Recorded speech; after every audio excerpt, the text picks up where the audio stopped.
Hello and welcome to a video review of another Dollar General Transformer.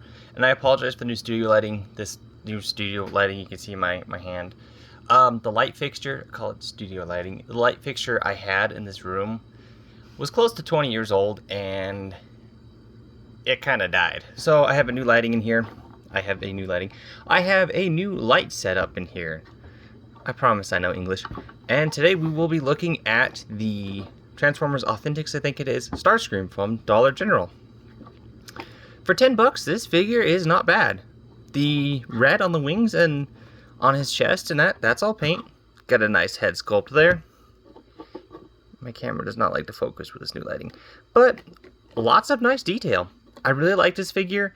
For $10, you can't really complain too much with the faults that it has. It does have some faults. I mean, that wasn't loose when I got him into the box, but it has gotten loose. But I mean, it's not too bad. It's not going to completely flop. And his knees are weird. They're on a ball joint, but then they're on a slider, and they just... We'll get into that here in a minute. But anyways, we'll get in closer on the details. You can see some nice vents there. This null ray does not sit in very well. The other side, it's in there tight. I mean, it's snug. But yeah, got some nice detailing.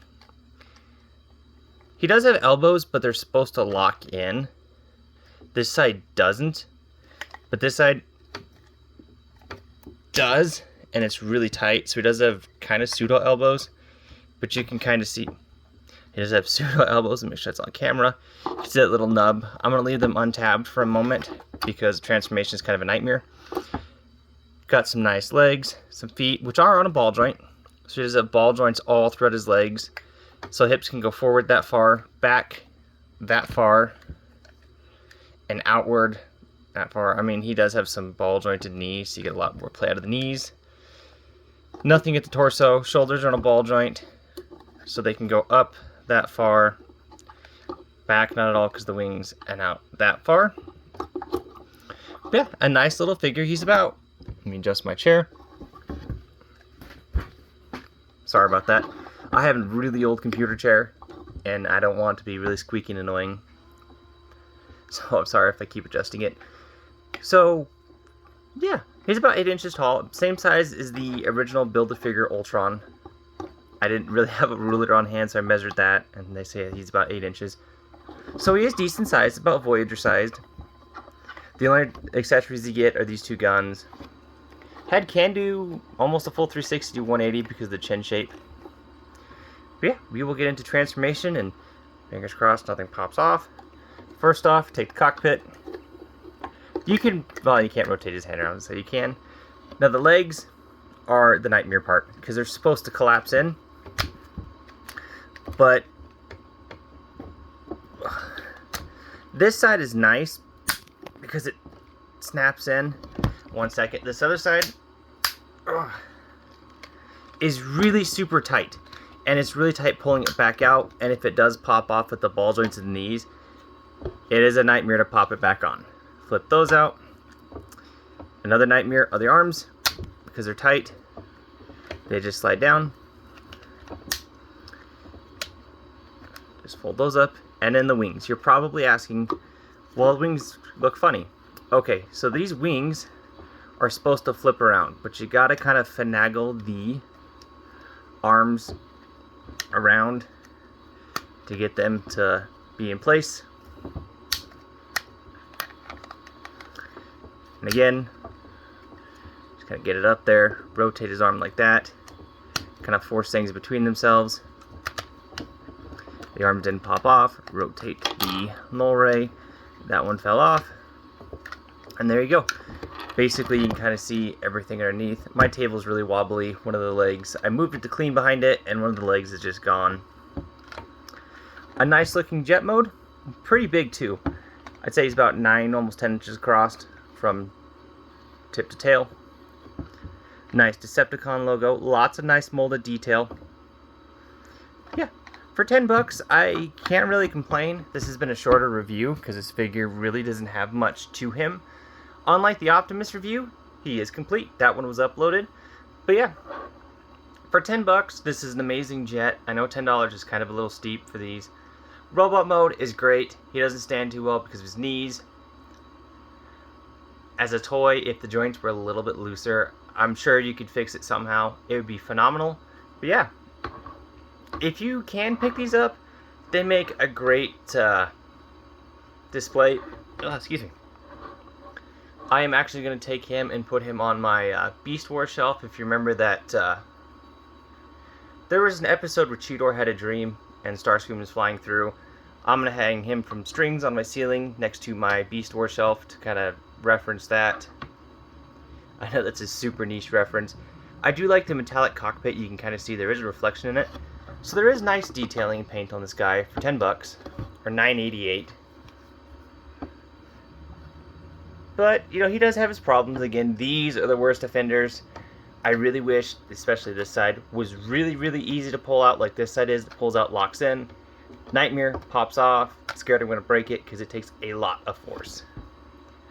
But yeah, if you can find these, I'm hoping to pick up more. Just for the fact of the scale that they're in, I don't have any Beast Wars figures around here.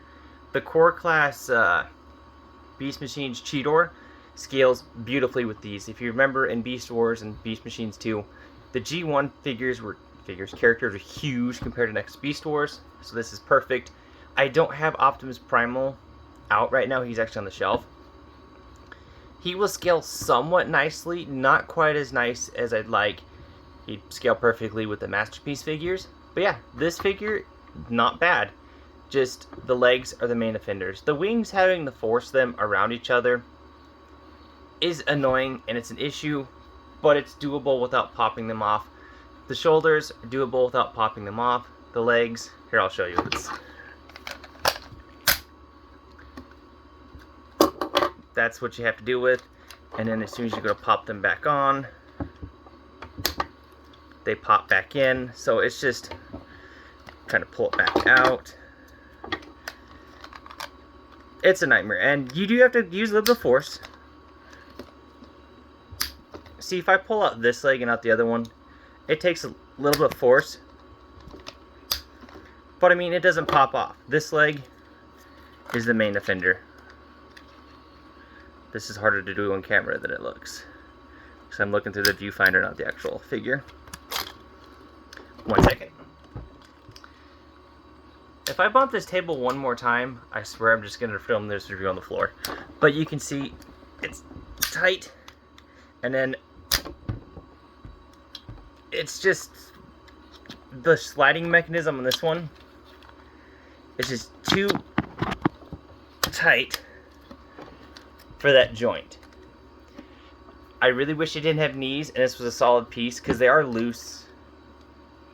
Not really loose because of the ball joint, because of the sliding gimmick. There's a little bit of give, and they're weird. So he has a lot of play in his legs, so he doesn't stand all that well, because you can see he kind of gets a gangster lean because of that play.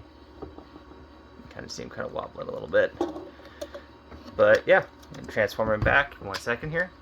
And transforming him back is even worse than robot mode, because it's so tight on that one side. I am actually terrified of breaking him. It has a nice thruster detail, which I do like. But yeah, that's it for this review. Like this video if you like this review. Comment on what your favorite Starscream is, honestly. For me, my favorite Starscream is still going to be the 2007 Voyager movie figure. That and Armada Starscream is a close second. But yeah, let me know if you've had any experience with these Transformers from Dollar General. I think they're called Authentics. I could be wrong. I'm going to do one final adjustment to the camera. But yeah, the null ray not really staying in. I can do that with some tape. Put some tape around the handle and fix it. Or I can glue it in place.